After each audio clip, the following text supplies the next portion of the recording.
ये पुलिस का ऑनर का जो अवार्ड शोज ये लोग होस्ट करते थे ना, वो हमने रात रात भर जग के देखा है। आप लोगों के लिए हमने अपनी भी रातें काली की है।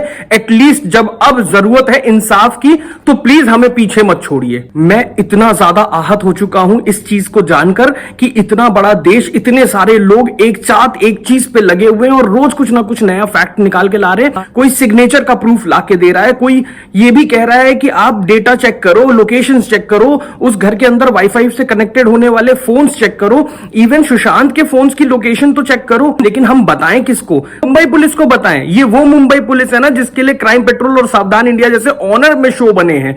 उन शोज में दिखाया जाता है कि लोकेशन ट्रैक कर लेते हैं, जो वहां पे मौजूद है उनके मोबाइल नंबर से ट्रैक हो जाता है। सारी चीजें एडवांसमेंट की दिखाने के बाद बेसिक सारी जो इन्वेस्टिगेशन की है उसमें इतने बड़े बड़े लूप होल्स। एक क्राइम सीन पे से एक छोटी सी सुई नहीं ली जा सकती, वहां से एक बंदा पूरा बैग लेके जा रहा है और क्या पता उस बैग के अंदर फज का वही पट्टा हो जिससे उनका गला घोटा गया हो। उन डायरी के वो पेजेस नहीं हो सकते जिनको फाड़ दिया गया था, जिसमें शायद कुछ लिखा हो। उस बैग के अंदर वो मोबाइल फोन भी हो सकते हैं जो रिया की कस्टडी में थे, क्योंकि कुछ चीजों को डिलीट होना मांगता है ना, इसीलिए तो वो सारी चीजें वहां से उठाई गई थी। वो घर को इतना ज्यादा सेटल्ड करके कैसे छोड़ा गया? तो जब बात आती है पुलिस की, तो हम कैसे उस पुलिस पे भरोसा कर सकते हैं जो कि क्राइम सीन से लेके कहीं तक भी इतने सारे मिसमैच को अपने आप से कलेक्ट करके ये कह रही है नहीं सब कुछ सही है।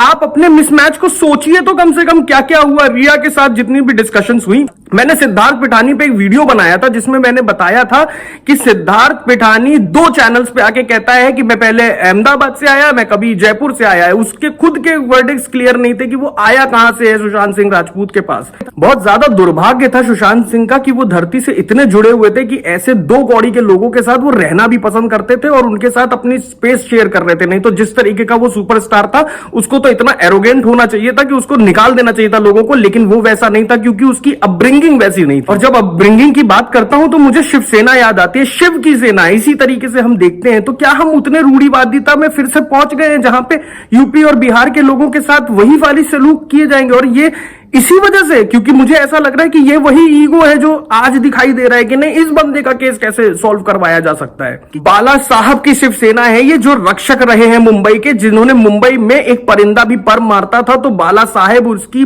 फाड़ के रख देते थे। और आज उनके घर के अंदर आदित्य उद्धव ठाकरे के ऊपर इतने बड़े बड़े इल्जाम लग रहे हैं, तो वो आके फेस क्यों नहीं कर रहा उस इल्जाम को? क्यों नहीं नेशनल टेलीविजन पे वो बैठ के बात कर रहा है पूरी जनता को ये बताने के लिए कि वो इन्वॉल्व है या नहीं है? अभी तक तो वो इन्वॉल्व है, 100% है। जिसका जो मन आ रहा है वो कर रहा जा रहा है। ताले वाला आके निकल जा रहा है, पुलिस का उससे कोई लेना देना नहीं है। किसी ने पहले फंदा ऊपर लटके रहने दिया, फिर फंदा नीचे उतार दिया। उस लाश को अलग अलग एंगल दिए जा रहे हैं। बॉडी को पहले किसी और तरीके से लिटाया, फिर किसी और तरीके से लिटाया। मैं चाहूं तो इस वीडियो में वो लगा सकता हूं, लेकिन मैं अब इतनी हिम्मत नहीं रखता हूं कि मैं सुशांत की वो तस्वीरें देख पाऊं, क्योंकि मुझे अब लगता है कि कितनी 2 कौड़ी की जगह पे हम लोग रहते हैं जहां पे कानून पे भरोसा नहीं किया जा सकता। सुशांत एक नहीं 1000 चीजें नहीं कर रहे थे, 1000 से भी ऊपर चीजें नहीं कर रहे थे, क्योंकि वो दिमाग कभी शांत रहने वाला था ही नहीं।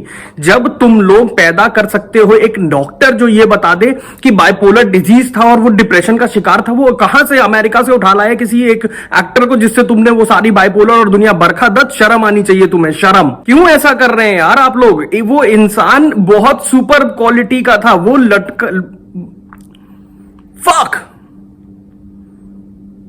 उस बंदे को लिटरली न्याय मिलना चाहिए, उन लोगों को न्याय मिलना चाहिए, उनकी फैमिलीज को न्याय मिलना चाहिए। मेरी आंखें भर आती हैं मैं जब ये बात करता हूं ना किसी समय पे, तो मेरी आंखें भर आती हैं कि एक इंसान जो इतना सुपीरियर क्वालिटी का था इस इतनी चूतिया इंडस्ट्री के अंदर, उसको हमने उस समय पे क्यों नहीं पहचान के उसको इससे बड़ा मुकाम हासिल करा दिया कि आज हमें रिग्रेट हो रहा है अपने आप पे। एक जनता होने पे मुझे रिग्रेट है कि मेरे जैसे और लोग उस समय क्यों नहीं हुए उसके। जिस पूरी बॉलीवुड का इंटरव्यू देखते समय तुम्हें सिर्फ इसलिए मजा आ रहा होता है क्योंकि वो इतनी डम हरकतें कर रहे होते हैं, उनको कुछ नहीं मालूम है इस देश के बारे में, उन्हें कुछ नहीं पता है। देश के ट्रेटर से जाके मिलते हैं ये साले, देश के गद्दारों के साथ उठना बैठना है, देश के गद्दारों का पैसा लेके ये काम कर रहे हैं। अरे ठीक है, देश के लिए नहीं काम करते हो तो कम से कम कहो तो कि हां गद्दार हो। मेरे लिए ये कोई स्टार नहीं है, ये सिर्फ सेलिब्रिटी है, क्योंकि एक बड़े पर्दे पे ये आते हैं, इनको करोड़ों लोग देखते हैं, तो इनका सेलिब्रिटी स्टेटस ही है सिर्फ। मेरा बहुत ज्यादा अभिमान है सुप्रीम कोर्ट पर, मेरा बहुत ज्यादा भरोसा है सीबीआई और ईडी पे। प्लीज मेरे जैसे हजारों लाखों और करोड़ों लोग जो आप लोगों के ऊपर भरोसा करते हैं, उनके भरोसे को कायम रखिएगा।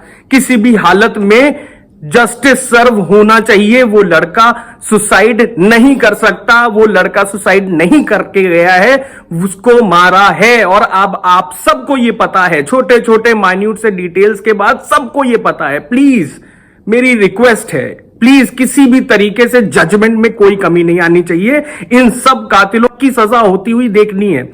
जिन लोगों का ये मुद्दा है ना कि दुनिया में इतनी सारी चीजें हो रही है, सिर्फ एक मुद्दा क्यों, मैं अपना दिल इस मुद्दे को दे चुका हूं।